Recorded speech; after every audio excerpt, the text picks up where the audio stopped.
Happy Sunday, everybody. Hope everyone is having a great weekend. It's Labor Day weekend. So if you are out and about, you're on a weekend trip, you're at a cabin, or you're out just doing something cool with your family or friends, excited to have you here this evening as well, hanging out with me.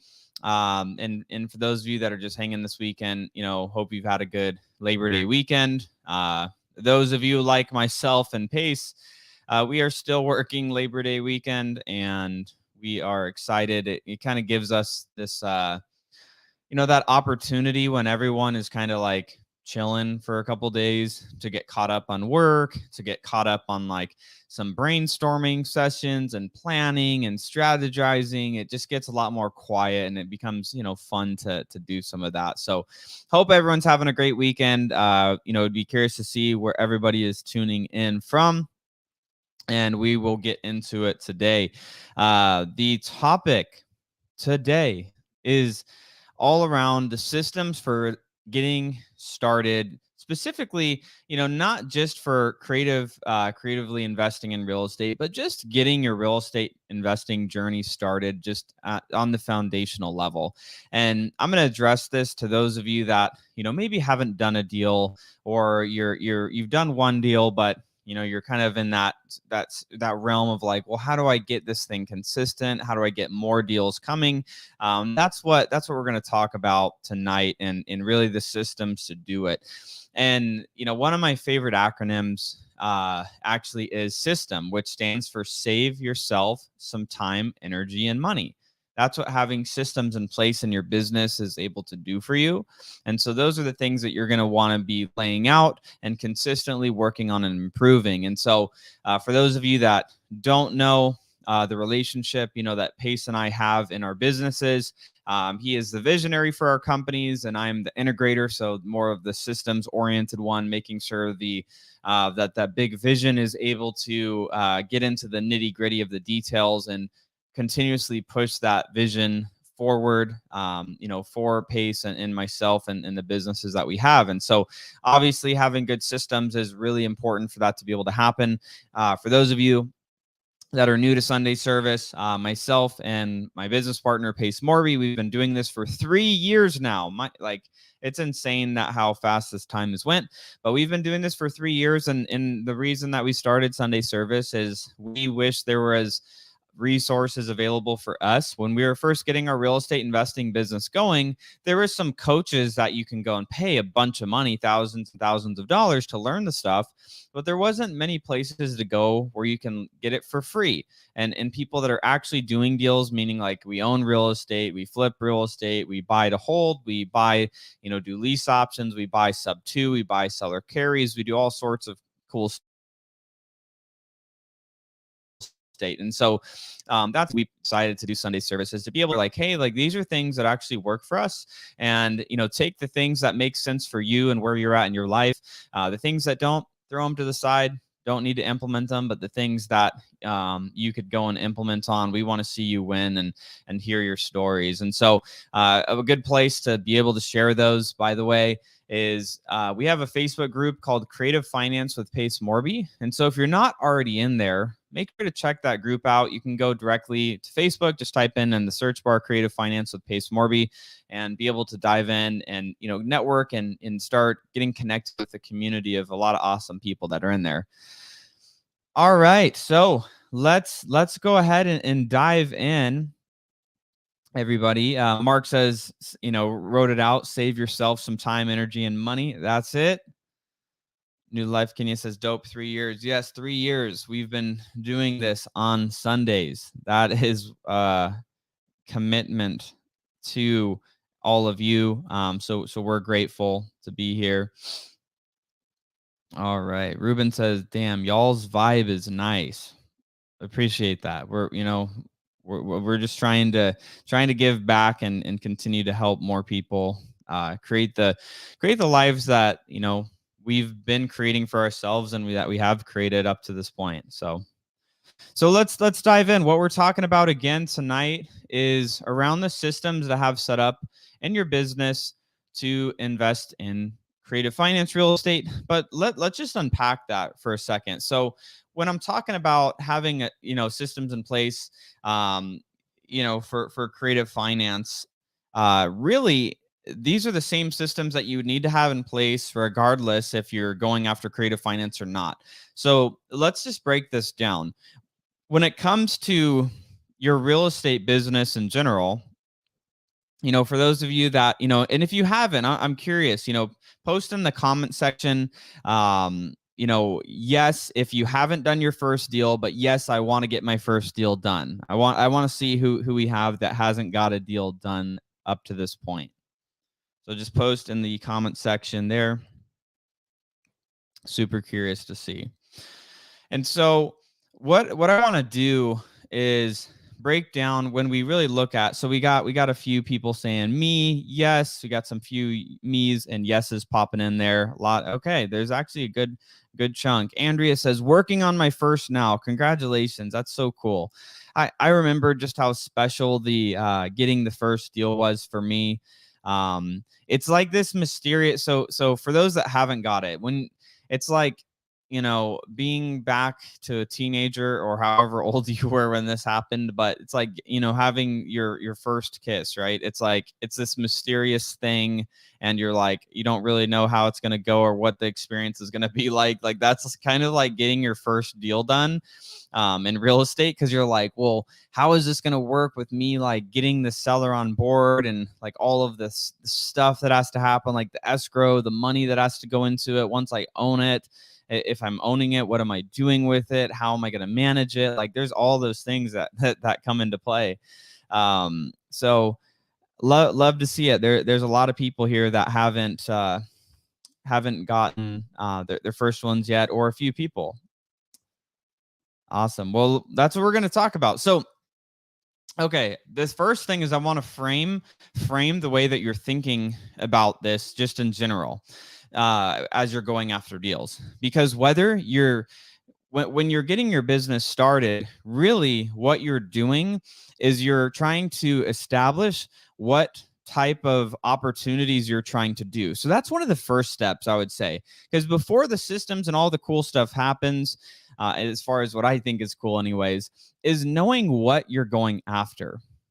And what do I mean by that? So if you haven't got your first deal done yet, it's really important to know what you're looking for, because if you're looking for everything, then you're never going to find anything because you don't really have that narrowed down. So essentially what you want to do when you're going after your first deal is figure out what type of deal that you're going after. Because if you're working like, I'm going to try to do, my first deal could be a sub 2, it could be a seller finance, it could be a wholesale, it could be a million different things. You're not going to be focused in and on what the one thing is that you're trying to do. And the one thing that you should be trying to do is not be so focused on that, and instead be focusing on how you can solve a problem for a seller, because that's what we do as real estate investors. Is we get paid crazy money to solve crazy problems from crazy, sometimes, people. They're not always crazy, but sometimes you get some crazy people that you have to crazy situations that you have to deal with. Investing in real estate is because we are problem solvers. And so if we look at going after your first deal or your next deal, you have to establish, where you're going to be getting that deal from. And so if we start from the beginning, and I'm just going to give this example, and you could recreate this for wherever you're trying to get a deal done. So if I'm in Arizona, because that's where I live and I'm going to be doing business here, I want to know, okay, first of all, what type of person am I? Am I a person that I have a bunch of money already and I could throw a lot of cash into a business, and I could throw, money into buying a deal and holding on to it myself? Or am I in a different situation where I don't have a ton of money and I can't just go and buy a deal myself, and I'm going to be in a situation where I have to wholesale a deal, whether, whatever type of deal, to another investor. So figuring out where you fit in that, and then going to market. And what do I mean by that? Going to the market that you're going to do deals in. So what I would do at that stage is figure out what market I'm going to attack. So for me, let's just use this as the example. I'm in Arizona, and I'm going to, go the avatar of I don't have a ton of money to go and buy these deals myself. Maybe I don't have a ton of money for marketing myself. I'm going to go find out where I need to be marketing first of all, right? So let's say, for example, this is a good action item for those of you that haven't gotten your first deal. I want to know where are deals being bought. Because wouldn't it be really helpful for you to know as a real estate investor if you're going to be looking to get deals done that people are actually want to buy in that area? So go to your market. Let's say for me, for example, I'm going to pick, because it's one of my favorite cities to invest in, Mesa, Arizona. So those of you that are that do deals in Arizona, if you ever get anything in Mesa, DM me on Instagram. We love to buy those types of deals. That's one of my favorite cities to buy in. So I know that I'm not the person that has a bunch of money to do these deals myself, but I'm going to say I'm focusing on this city. And this is what you should do when you're first starting is get focused in on one area. So I'm picking Mesa, Arizona. So now what's my next step? Well, my next step is I need to know what the heck do people want to buy in Mesa, Arizona? So what I need to do is I need to use resources, couple free ones. You could use Zillow. Look up properties that have recently been rehabbed and are listed for sale that look like fix and flips. Call the realtors. Say, hey, I saw that you listed this property for your client, or if it's an owner agent, I saw you. It looks like you flipped this property. Are you buying other properties in the area? I'm investing in this area as well. And if I have a deal that comes across my plate, I just wanted to see what you're buying or what zip codes you're buying in or what types of properties that you buy. And if you understand you do that 10 times, you find, 5 to 10 different buyers that give you a criteria that say, hey, I buy in Mesa. I buy up to a certain price, and I will buy on these sort of terms, or I buy at this sort of number. This is how the deal would need to be set up for it to work. Now I know who my customer is. I know who I can go sell a deal to. So when I find something, when I create new inventory, when I create that new inventory of a property, I can bring that inventory to the buyers that I establish those relationships with. So, so that is, and for those that are asking how you could send us deals, what I would do is send your deals to Molly, our operations manager for our real estate company. So Molly at americahomeoffers.com is who you want to send those deals to. If you have anything, we buy fix and flips. We'll buy, subject to seller finance, those sorts of deals. But if you want to send us a deal, send an email to Molly at americahomeoffers.com. That's where you want to send the deal details to. So that's what I would do. So let's jump back to our process, right? Because this is going to lead into the system part.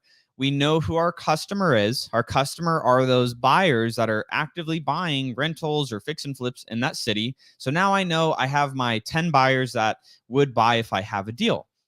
So perfect. Now I can go in that area, and with the information that I find from those buyers, because I'm going to ask them questions like, what price point will you buy? Are there any zip codes that you just won't buy in within the city of Mesa? Are there any, or are there any like the east side or west side of Mesa that you just stay away from? Because when I'm narrowing that down, now I can focus in on what areas I'm going to go after.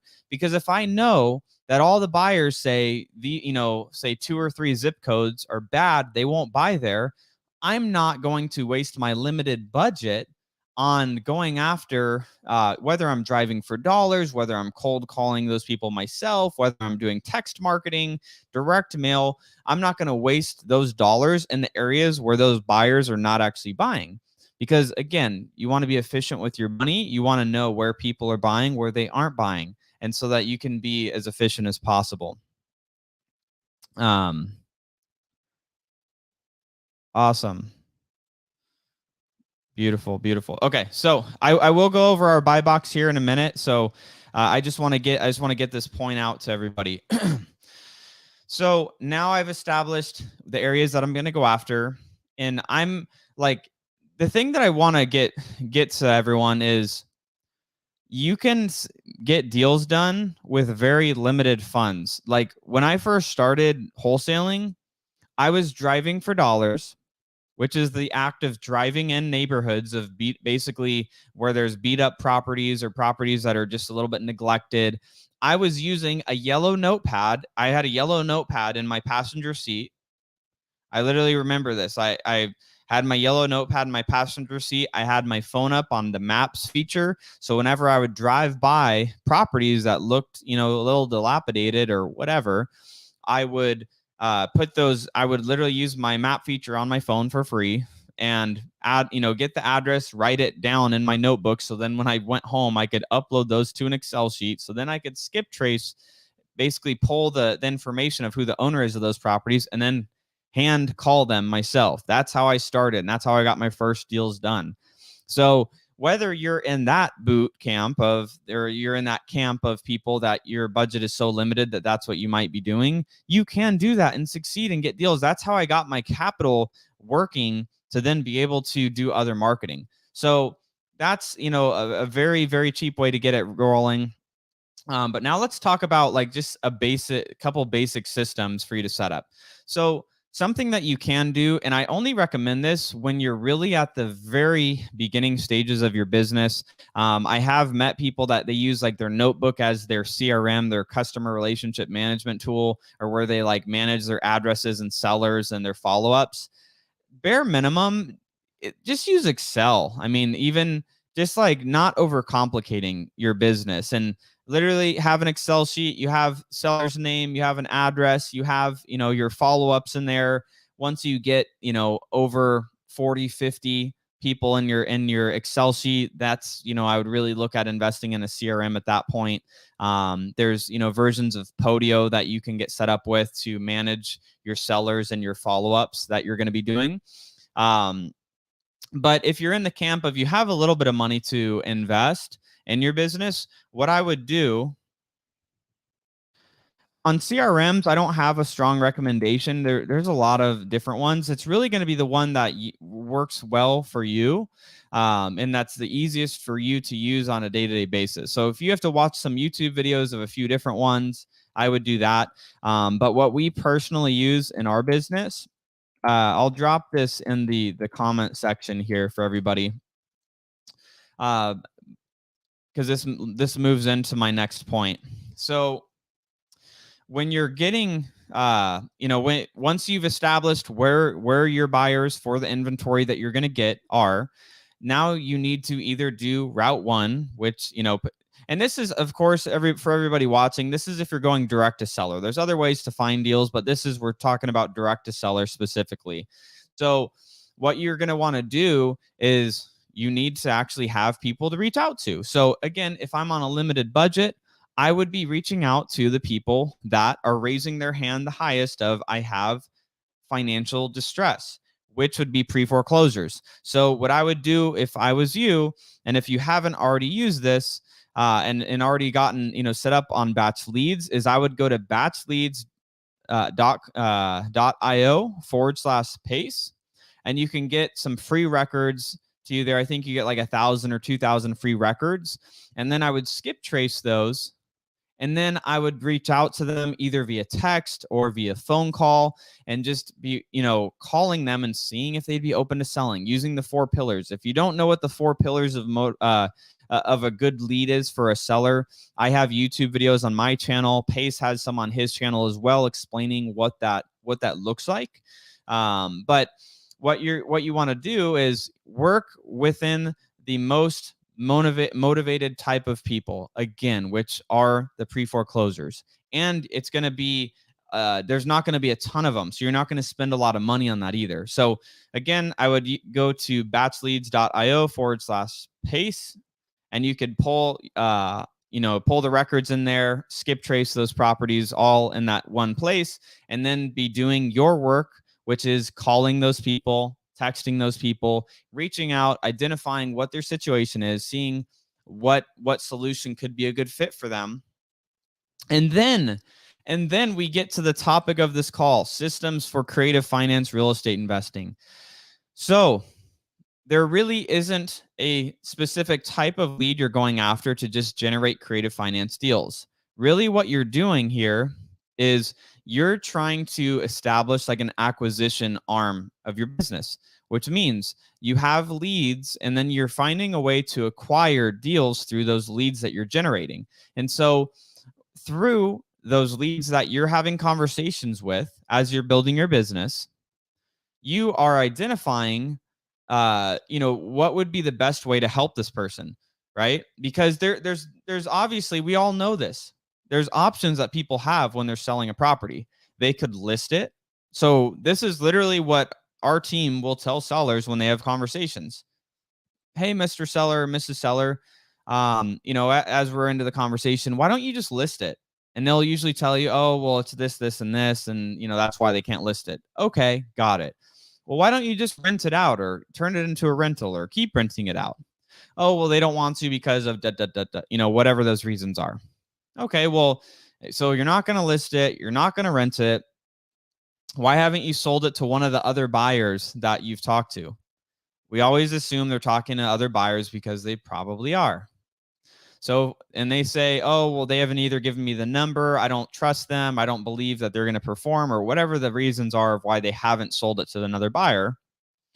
You're basically acting as a consultant for these homeowners, because you're narrowing down to see if they're going to be a good fit for your business model, which is buying the property. And it's buying the property on whichever strategy makes the most sense. So say I'm talking to a homeowner. I'm going to give you guys a great example. I'm actually my girlfriend Hayel, she has a homeowner that has had this property for, I think, like 8 to 10 years, something like that. Has a VA loan on the property. He just had refinanced it a couple years ago. Interest rate is 2.7% interest. He's had family living in the home for years, never was getting any more than the mortgage, so he's never experienced cash flow. And he has some equity in the property, but he's also owned it for years, so he'd pay capital gains if he sold this property.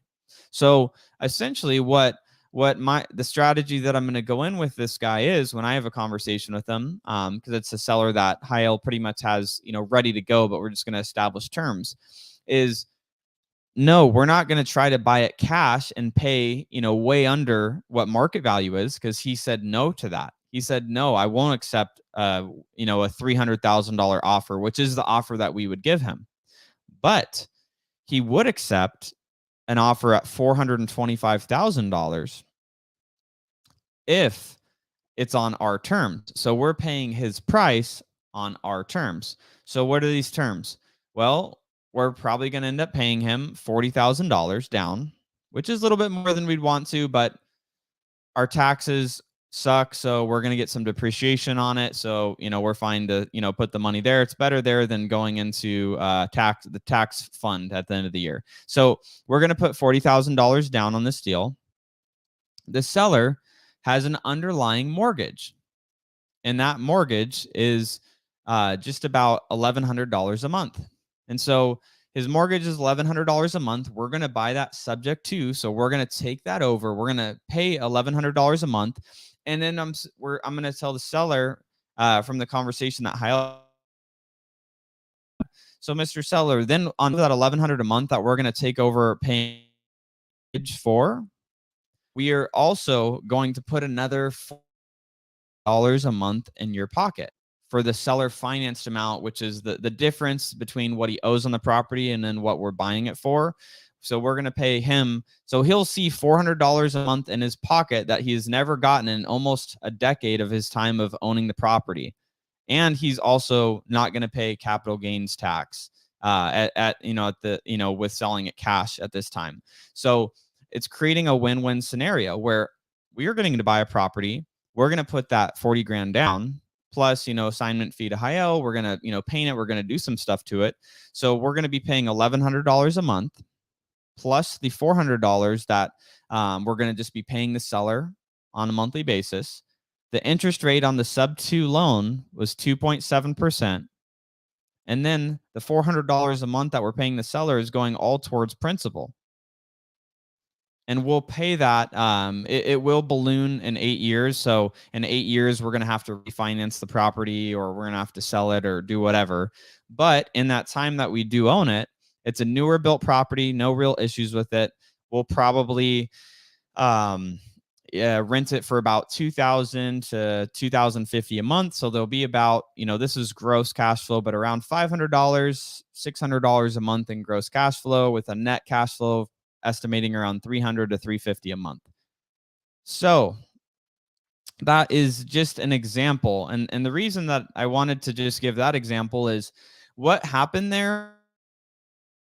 We created a win-win solution for that seller based on what he was trying to accomplish. So the reason that I wanted to talk about that is when you're talking to sellers, when you start having these conversations, your goal isn't to like force people into a box of like, I need them to sell to me cash, or I need them to sell to me on a subject to, or I need them to sell to me on a seller finance, or whatever strategy that you're trying to put into place. You have to be the person that, like imagining like yourself as a contractor. Like you have a tool belt, like you have a hammer, that's your cash deal. You have a screwdriver, that's your subject to. You have a saw, like that's your seller finance. Like you have these different tools on your tool belt, and you implement them based on what the need is. And what the need is determined by the seller's motivation, their needs. What do they need? Do they need all the cash now? Can they take the cash over time? Do they have an impending, foreclosure date? You need to get the transaction to happen fast. Okay, well, how are we going to do that? Like that is really what you're doing in real estate investing, is deal structuring and solving problems. And so the better you get at just doing the simple things, like I said, very simple to be able to do this. When you're getting started, a very simple list of work is just pre-foreclosures. Why do I say those? Because they're raising their hands. They're missing their mortgage payments. Something is occurring in their life that's causing them to miss their mortgage payments. So where you could reach out to them, see how you could be able to help them out of that, whether it's utilizing creative finance or whether it's utilizing cash, whatever that solution is going to be for them, you're the one that's reaching out and trying to solve that problem. And again, I have this for you guys, on to be able to pull your list, skip trace the list, keep it super easy.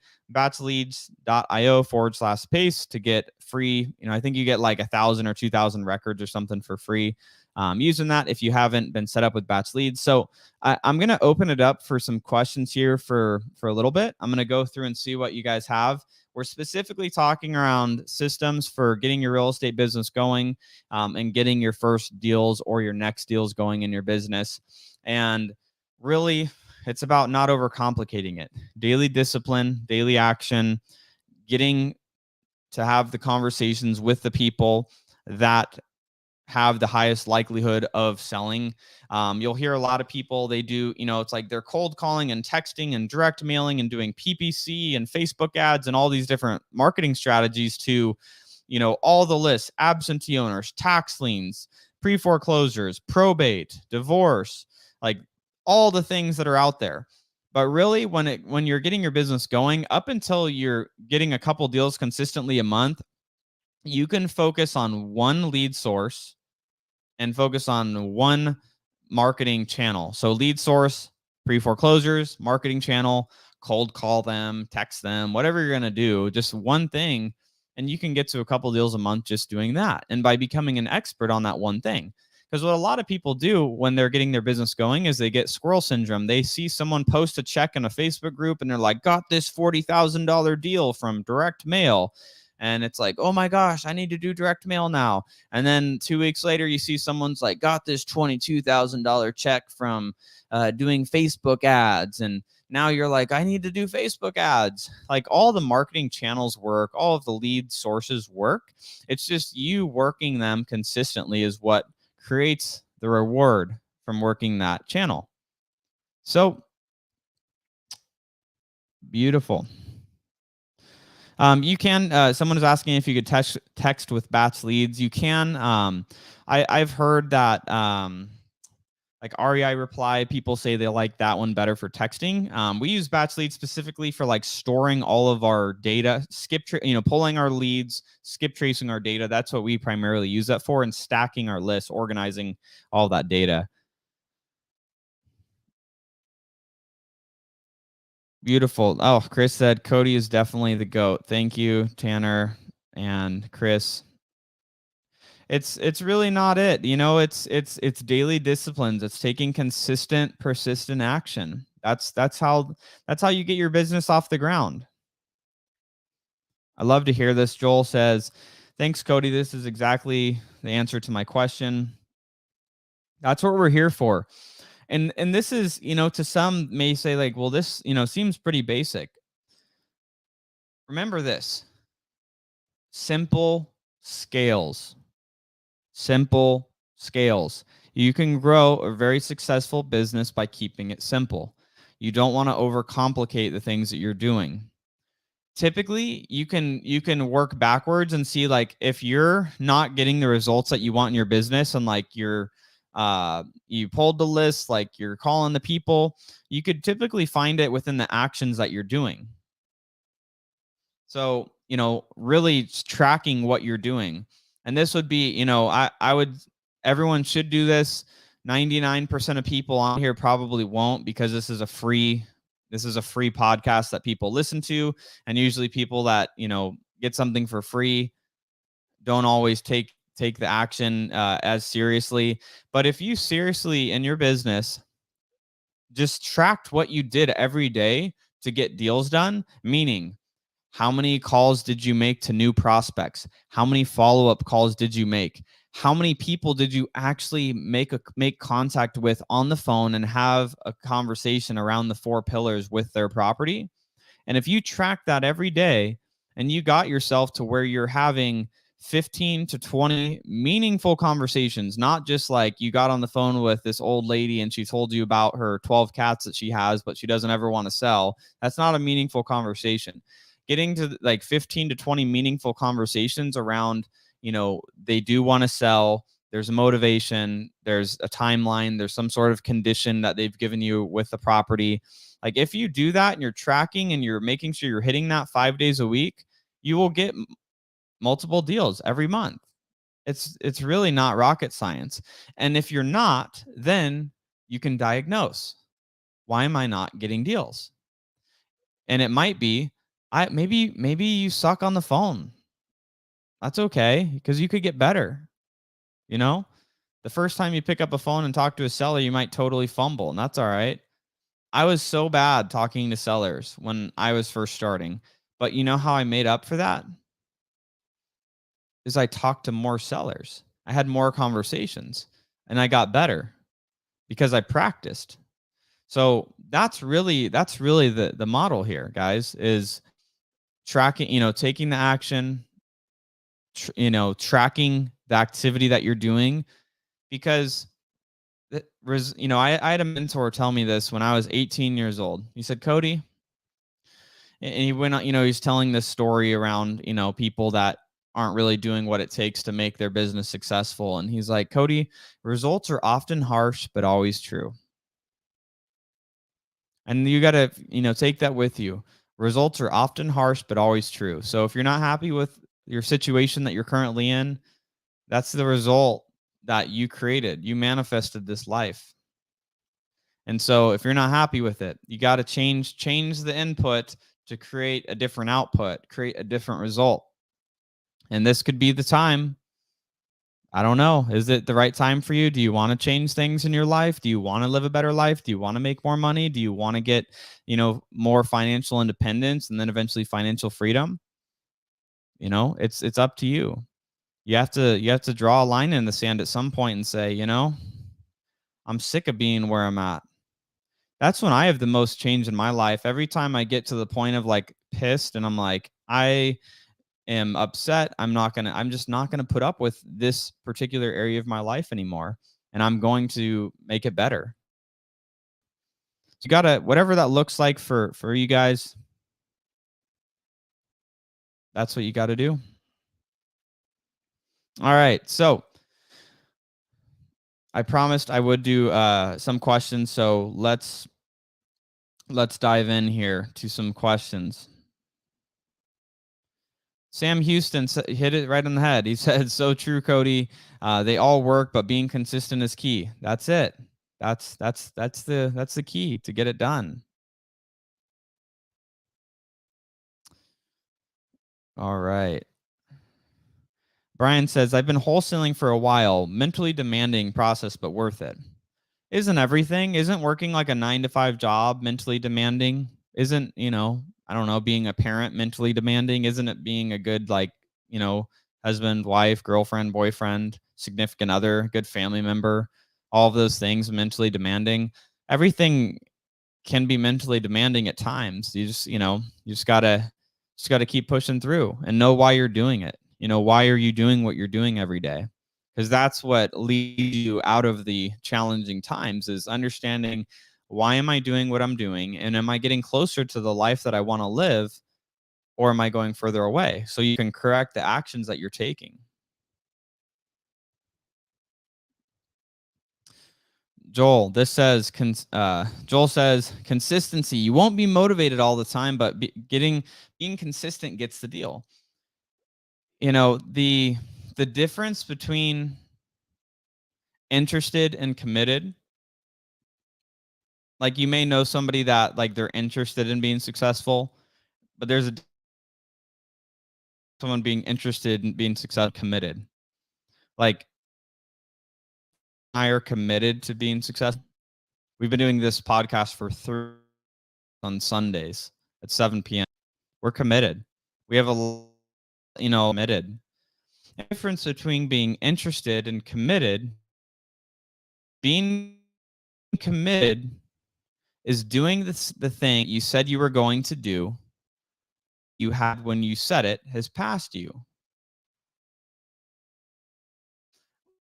You got all excited. You got all, like, I'm going to crush it this week. It's going to be awesome. I'm going to take all the action. I'm going to do all the things. I'm going to go to batchleads.io/space, get my free, get some records, pull some, skip trace some data, get after it. I'm going to call sellers. I'm going to text sellers, and I'm going to crush it. And then 2 days go by, and then you have a bad day, or like every seller you call, homeowner you call, just like yells at you or doesn't want to talk to you. And, you have a bad work day and a bad workout. And then, like, the sellers or the homeowners are being buttholes. And now you're like, I'm not going to work for a couple days. Like, the commitment is doing it no matter what. Commitment is doing the thing again, long after the feeling has passed from when you first made that commitment. That's the difference between being interested and committed to your success. Oh, here's a good one. Kaneen says, "Cody, what does your daily schedule look like, and how has it changed recently?" So, my personal daily schedule is a little bit different. I mean, Pace and I own multiple businesses now, and when it was just our real estate business, it looked different than what it is today. Because primarily our real estate business is all around fix and flipping and buying and holding. That's what we're focused on. We don't really wholesale much anymore, because we're focused on buying to flip or buying to hold, because we're just holding for the long term on our deal. So that's where our focus is.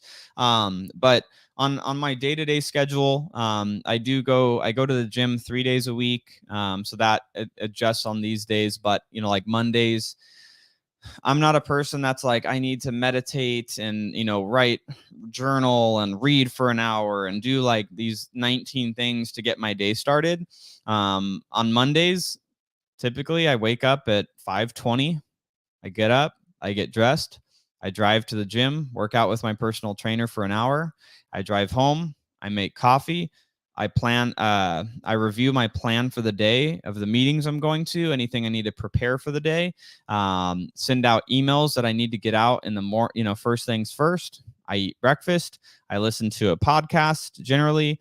And then from there, I usually go to the office and get to work. And that's what I do. And I'll typically, depending on the day, some days I'll go home from the office at 4. Some days I'll go home from the office at 6:30. I mean, 7.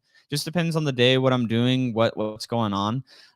Then generally the other, the days I'm not going to the gym, like Tuesday, Thursdays during the week, I'll typically wake up at 6 a.m. So get, an extra half hour or so of sleep, get up, make coffee, have breakfast, and get immediately to work at home. Usually from like 6. Usually we'll take our dog on a walk, and then I'll work at home from 6:45, 7 to about 9.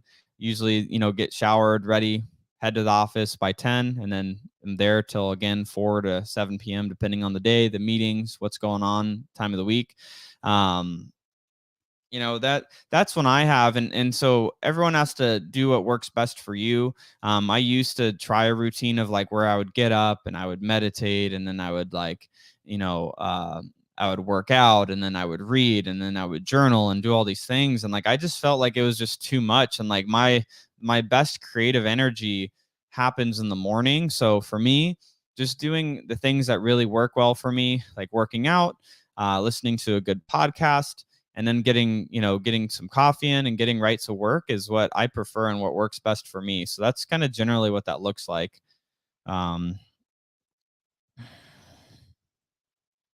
Here's a good question. So, how and what things should you pull on a pre-foreclosure list? So what I would do, and let me know in the comment section if, I could do this on another call, show you actually how to, or on another Sunday service, show you how to pull a list and batch leads, and what I would be using in the criteria to pull it.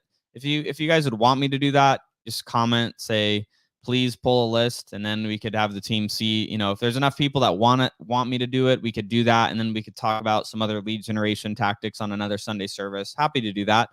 But generally, we could do that on there, but the things that you're going to want to pull is, again, you went and talked to those buyers. You had those 5 to 10 buyers that told you what their criteria is for what type of properties they'll buy.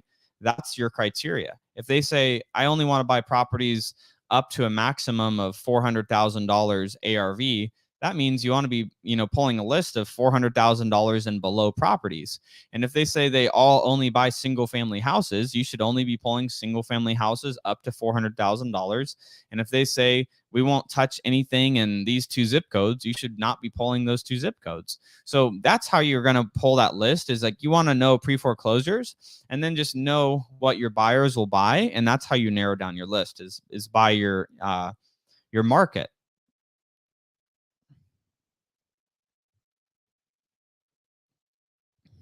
All right. WR says, I'm working pre-foreclosures now, texting and calling remotely. That's great. Just keep taking action on it and track it. Track what you're doing. The biggest thing that I see when people get frustrated about the results in their business is they're not tracking how many conversations they're having on a daily basis, how many calls they're making, and how many like those meaningful conversations, because you will results based on the amount of activity that you're actually doing.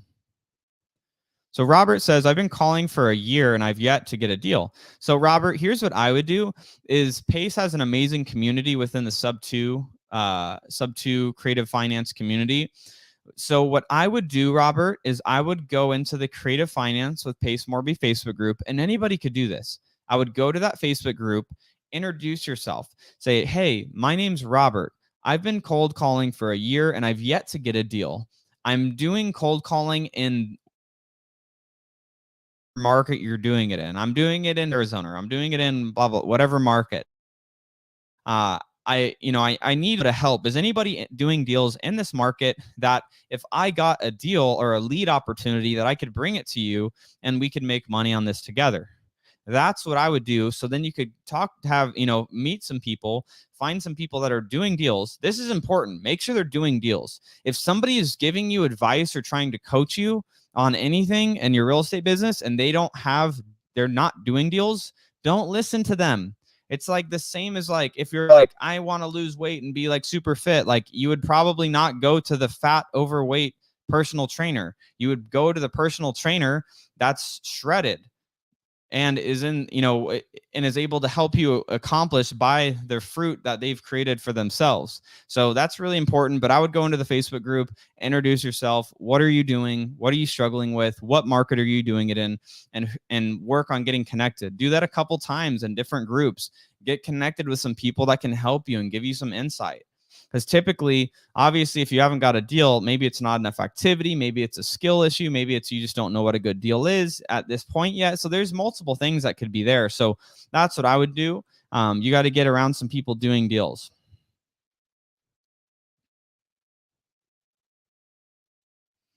This is another good one. Drop a me too if this is you. Byron says, I have access to too many tools on my belt. I need to learn how to take it one tool at a time. Yes. So that's, picking one and going after that and then getting good at it before you're adding on. You don't want to stack on.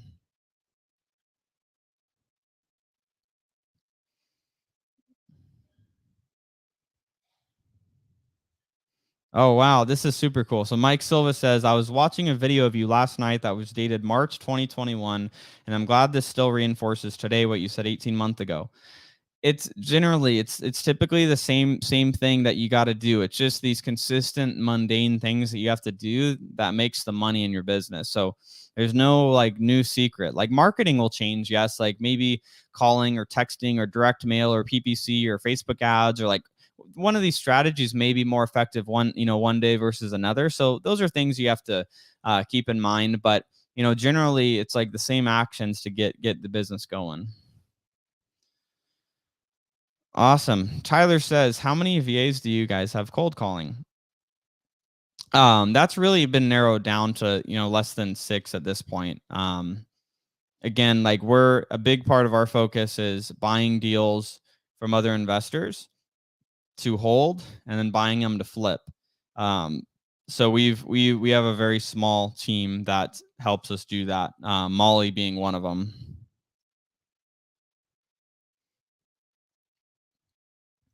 Love it. Love it.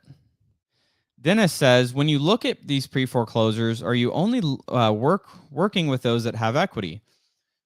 Some of the best deals that you can get are ones without equity if you're going after creative finance, because you can take over or buy the property subject to if they don't have any equity but they have a good loan in place. There's a ton of people, thousands of people have loans in the 2% range up to low threes from refinancing over these last couple of years. So those are ripe for the picking on good interest rate opportunities where for you to buy those properties. So I would go after anyone in pre-foreclosure, whether they're a lot of equity or no equity, because there's a deal to be made.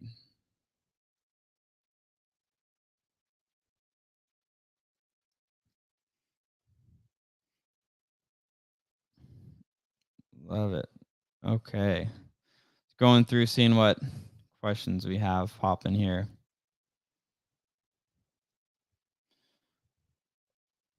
All right. John, I know you've posted this a couple times. How long until you realized you could utilize creative finance for your leads? I mean, for me, I did my first subject to deal within 6 months of being in wholesaling, and I didn't know what it was. I had a lead on a condo in Chandler, Arizona that was filled with mold, and it was too tight of a deal to be a cash deal.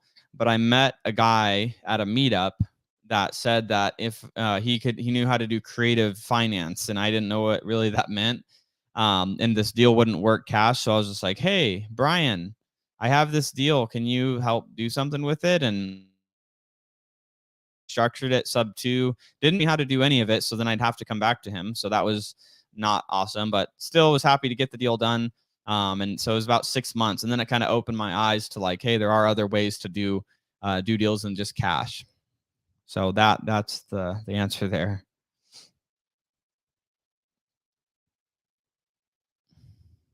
All right.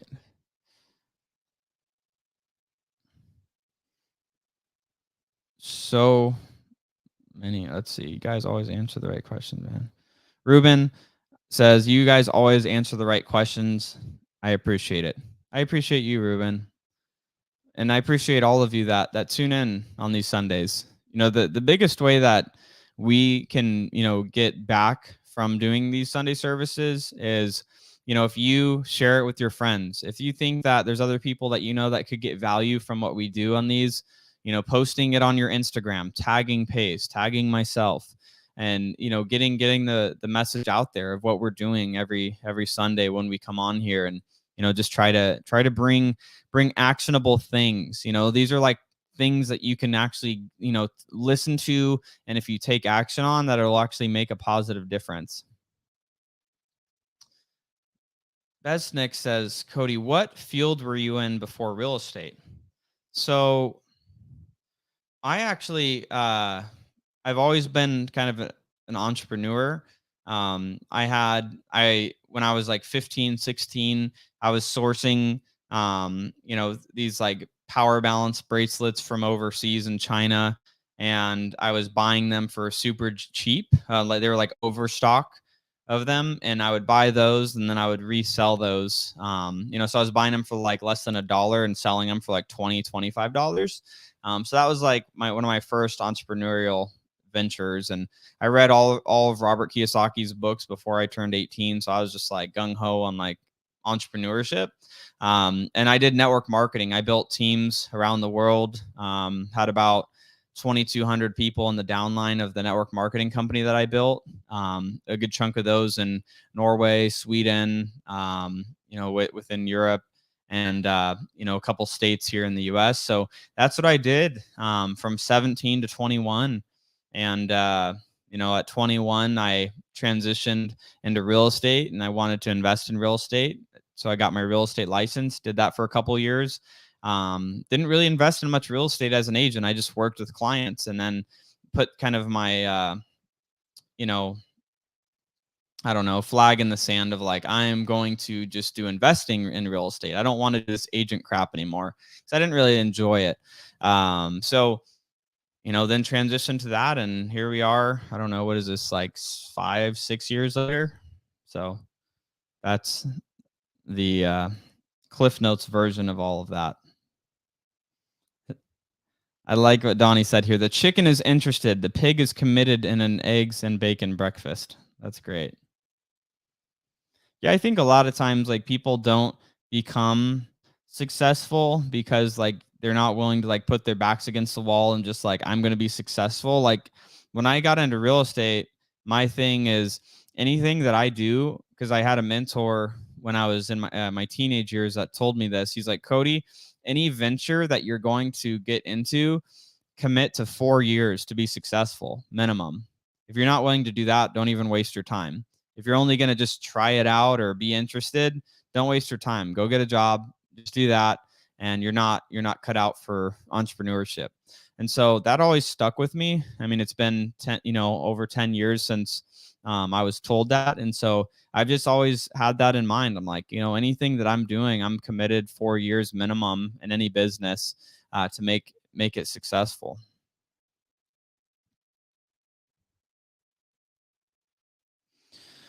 Here's a good question, and I'll take a couple other of these questions before we wrap for the night.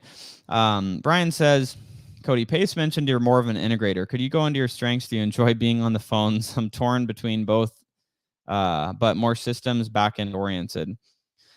Lean into your strength. I didn't mind doing lead management. Like when Pace and I first started working together, I would generate the leads and I would call them, follow up with them, and set appointments for Pace to actually, do a phone call to try to close it, or for him to go in person to try to close it.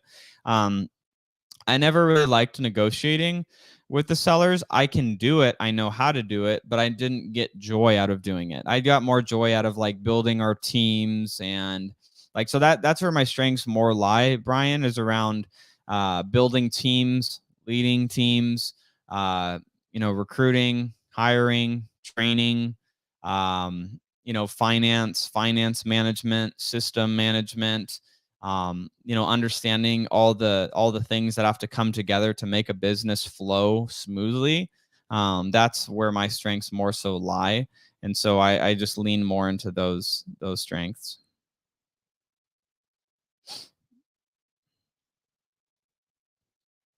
Oh my gosh. This is a great one. So Cody, what do you think has changed for you in mindset to attract the success that you have? So um, I've read hundreds of personal development books. Like I said, I read all of Rich Dad, Robert Kiyosaki's books before I was 18. I'd probably read 40 plus personal development books by the time I was 18, and then was going to, personal development seminars and events 3-4 times a year for the last 11 years. So I've had other businesses where I've started, failed, been successful in some other ventures along the way, invested money poorly, like all of these things that, then helped me learn and become the person that I am today. So it's lifelong learning, And the best place to pick up is like, what's the next, this is the thing you ask yourself. What's the one next thing that I need to get great at for my life to become significantly better? And you could, obviously frame it if it's for your business, like what's the one next thing that I need to become great at for me to go to that next level that I'm looking to get to? That's what I always ask myself. Angie's saying, when you say get to work, this is in regards to my morning routine, I think. First, second, or third task. Literally, like as soon as I get started, I use a few different apps within our team's communication. We use Slack at our real estate and media companies. So I go into Slack and I send out any messages, respond to any messages in Slack that I need to. Then I jump over to Mattermost, which is what we use at our company Start Virtual for our internal communication. I send out messages for anything I need to, respond to any messages I need to. Then I jump over to my email and then I go through my emails, respond to the emails, send out any emails that I need to. And then I get in, and I have a leather bound notebook that then, because I like writing, I have my Google Calendar that my team sees, but I like writing out everything that I'm going to get done in the day and then making miscellaneous notes of things that I want to make sure happens during that day. So then I schedule in calls or meetings or, send out messages around, things that I review what we're trying to accomplish for the day or that week and, get on top of my tasks for that. So that's typically what I'm doing.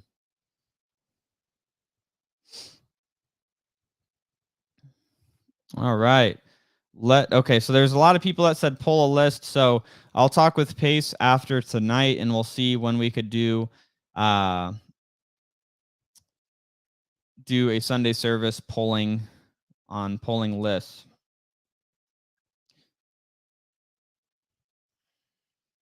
Ooh, this is a good one. Sean says, Cody, I'm an integrator with my partner who's 100% visionary. You should drop some more content related to yours and Pace's relationship and how integrators and visionaries can work better together. Sean, I would love to do this and make maybe some YouTube videos around this. If you can do me a favor for me to do that and message me on Instagram, just like direct message me on Instagram and just say, hey, these are different topics that I would love some more insight on, and I could make YouTube videos on those. With my team's bandwidth, they'd probably be out within a couple weeks, 2-3 weeks. Happy to do that. Tyler Townsley, him and Eddie Marin, the Bass Bros, they're awesome. For those that are looking to get connected with some great sub 2 students, these guys are great to be able to work with. They'll help you work deals. They have the resources to be able to, make things happen for you. So I would definitely connect with these guys. Ooh, here we go. Best way to track calls, texts, etc. The easiest way that you're gonna do it. If you need to just freaking tally it on a notebook, go to an Excel sheet, type in at the top calls, like literally, or each day of this week, calls made, contacts, meaning you actually had, they actually got on the phone with you, and then prospects that you got the 4 pillars from that day, and then offers made. And that's it. Throw it in an Excel sheet. Just track that. One of my buddies, Brandon, he's been just doing that same strategy in his business for like 6 years, and the dude makes $1.5 million, $2 million a year. Just does it in Excel sheets. So don't overcomplicate it. All right, I am going to grab one more question, then we're going to wrap up.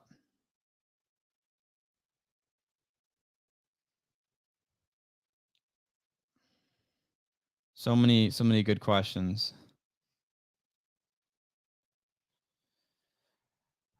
All right, I'm going to end on this because I think this will go for everybody. So Gary says, Cody, what books/book are you currently reading?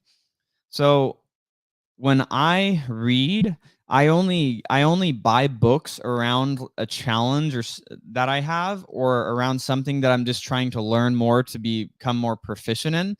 Like, say if I'm trying to grow my leadership skills, I'm in a season where I'm like, I need to become a better leader. I'm buying leadership oriented books. Like right now, like I'm really trying to become stronger with understanding bigger multifamily deals. So like I'm reading some books around multifamily, repositioning multifamily, how those deals work, like what are investors really looking for. So like I'm really working on that. And then I have a couple other books that are, around negotiation and strategy, because as my role has grown within the companies that we have, people rely on me to be a good strategist and, a good negotiator with terms and, and partnerships and things like that. So those are books that I'm reading right now. So really, you should read the books that are most relevant to where you're at right now, because I don't like recommending books like just read this book, and it's like, well, if you're not in a season of like needing to read that, it's like that's a waste of your time. So I only like reading books that I literally won't take book recommendations from people. So if anyone ever gives me one, I'm sorry, I'm not going to read it unless it's a book that I need right there at that time. I'll usually add it to like my Amazon list. But if it's not a book like I'm struggling with X, and you tell me like, here's a book about mindset, I don't struggle with my mindset. I don't have issues with that. I wake up every day and I'm ready to work. So I don't need to read books about like, I need to get, I'm going to try harder tomorrow. Like, I don't need that. So it's like you got to read the books that are with whatever stage that you're currently in. That's what I would do. So with that, guys, I am going to wrap up for tonight. I hope everyone's had an awesome Labor Day weekend. If you have plans tomorrow, have a good time. Be safe. If you're going to be out, having fun, and if you're like me, you're going to be getting in some work tomorrow. Let's get after it. Have an amazing week. We'll see you guys. Pace and I will be together next Sunday on Sunday service. And as always, the best way to give back to us is, downloading, Sunday service on Spotify, iTunes, sharing on Instagram, taking a picture, tagging Pace, myself, joining our community within the Creative Finance with Pace Morby Facebook group. Jump into these communities with us. That's the thing that we want to see. We want to have the biggest and best communities. We want to have the biggest and best podcast in real estate investing when it comes to creative finance, and we want to have the biggest and best communities as well. So that's how you can give back to us, and we're super grateful for it. It gives us a lot of emotional income to see each of you have something better happen in your life, even if it's something small from something that we can help you overcome. So with that, have an amazing rest of the night, everybody, and get after it this week. Best time is always now, and we'll see you soon.